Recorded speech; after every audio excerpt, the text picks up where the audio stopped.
Allez, écoutez.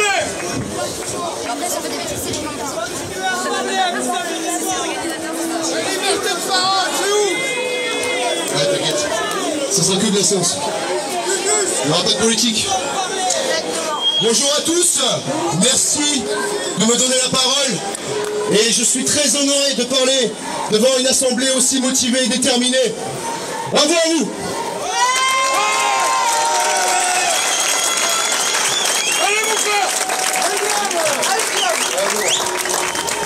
Je vais vous donner en 3 points les conclusions des travaux d'Alexandra Henrion-Claude, généticienne et ancienne directrice de recherche à l'INSERM.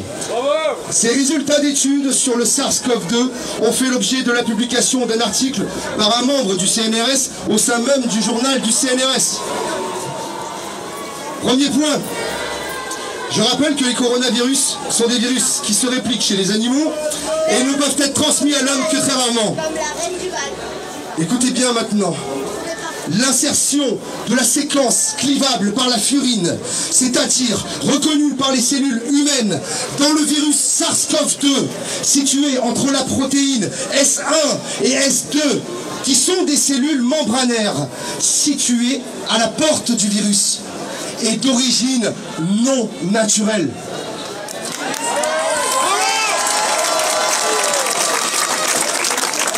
Cette insertion a même fait l'objet d'un brevet. Brevet 7223-390 B2.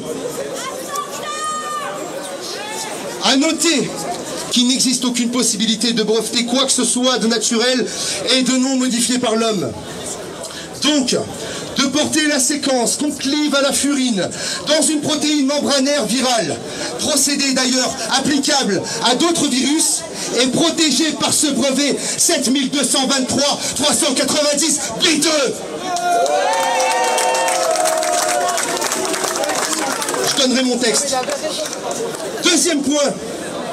On note une faible létalité en Allemagne qui a commandé en février 700 000 doses d'hydroxychloroquine et 1 million de doses en mars. Dans les cas de patients en phase terminale, les médecins allemands prescrivent des injections intraveineuses de vitamine C à haute dose. Les patients meurent en France alors que nous savons comment les prendre en charge. S'il y a un taux important de létalité en France, c'est donc une incompétence par rapport au traitement que l'on donne aux patients. Laisse-lui parler tranquille. Oui, oui. L'originalité de notre prise en charge. Premièrement, l'hydroxychloroquine a été interdite en France, mais aussi, connaissez-vous le décret Rivotril du 16 octobre 2020 ? Décret qui consiste à injecter la spécialité pharmaceutique à base de paracétamol sous forme injectable Rivotril aux patients susceptibles d'être atteints par le virus SARS-CoV-2, alors que ce même médicament contient la contre-indication ne pas donner en cas d'infection respiratoire. Je sais que c'est... Si, on est là pour ça, on est la cause de ça. La raison, c'est que l'injection de Rivotril chez un patient en difficulté respiratoire lui fait courir de forts risques d'infection secondaire bactérienne.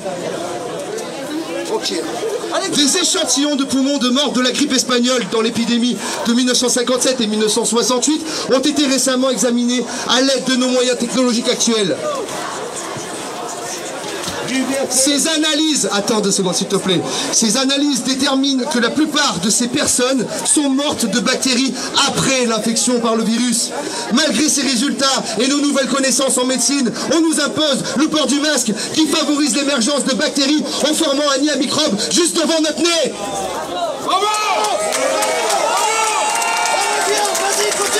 Notre plus grand risque est bel et bien la surinfection bactérienne vers laquelle nous mène notre prise en charge en France. J'en arrive à mon troisième et dernier point. Je vous remercie pour votre attention, merci beaucoup. La comptabilisation par cas, c'est-à-dire en comptabilisant les tests PCR positifs, n'a pas de sens. En tenant compte des estimations qui donnent jusqu'à 90% des morts non liés au coronavirus, mais qui en portaient juste la trace. Et si l'on sait faire attention à ne pas comptabiliser les morts en 4 jours au lieu d'un, on peut raisonnablement raisonner sur le nombre de décès. Tout simplement, on se calme. Alors, non, j'ai bientôt fini. Dans certaines régions, le virus n'a pas circulé à cause du confinement. S'il y a une augmentation des décès par Covid-19 dans cette dite deuxième vague, c'est vraisemblablement parce que ces régions-là subissent de plein fouet leur premier pic épidémique. C'est une grippe, c'est... Aux États-Unis et dans d'autres grands pays, on a observé que le premier pic épidémique, le seul en réalité, apparaît de façon séquentielle, c'est-à-dire pas au même moment. Des régions comme la Moselle ou le Bas-Rhin, qui furent parmi les plus touchées en France au début de l'épidémie, ont à l'heure actuelle un nombre d'asymptomatiques zéro, contrairement à d'autres régions qui sont véritablement en train de subir leur première vague au moment où je vous parle. C'est tout le contraire du confinement national. C'est une analyse. Franchement, Nissa Labelle, pour me couvrir, c'est un honneur, frère. Parce que moi, je connais les paroles, contrairement à toi. C'est une analyse contrastée, région par région, département par département, qu'il est important de faire et que nous devons réclamer. Déjà, simplement pour savoir si notre département est à risque ou non, nous devons réfléchir au nombre de décès, indépendamment des courbes sur les lits de réanimation ou les hospitalisations qui sèment la confusion et n'apportent rien à la bonne lecture scientifique du problème. Merci pour votre attention. Je terminerai par cette image. Si nous souhaitons ensemble... Attends, on va attendre la fin.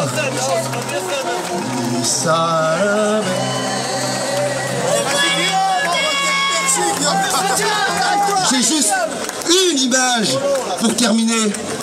Si nous souhaitons ensemble consolider un grand mur d'opposition contre tout cet excès de réformes liberticides, il nous faudra faire avec les pierres disponibles. Ces pierres que sont le peuple resteront probablement immobiles, mais par votre détermination et votre courage à vous ici présents, vous ferez le ciment qui permettra d'ériger un immense chef-d'œuvre de révolution indestructible.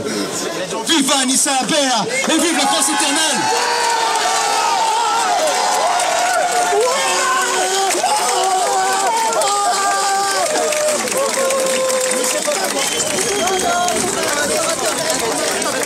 Bon, bonjour à tous. Moi j'ai un restaurant à Saint-Paul-de-Vence. Et si ça continue comme ça, je vais crever. Je vais crever. Alors moi je dis à tout le monde d'ouvrir leur commerce.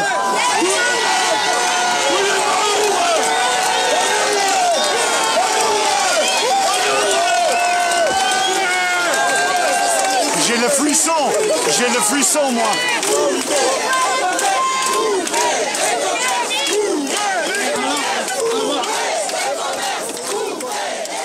Merci pour tout le monde. Messieurs, dames, s'il vous plaît.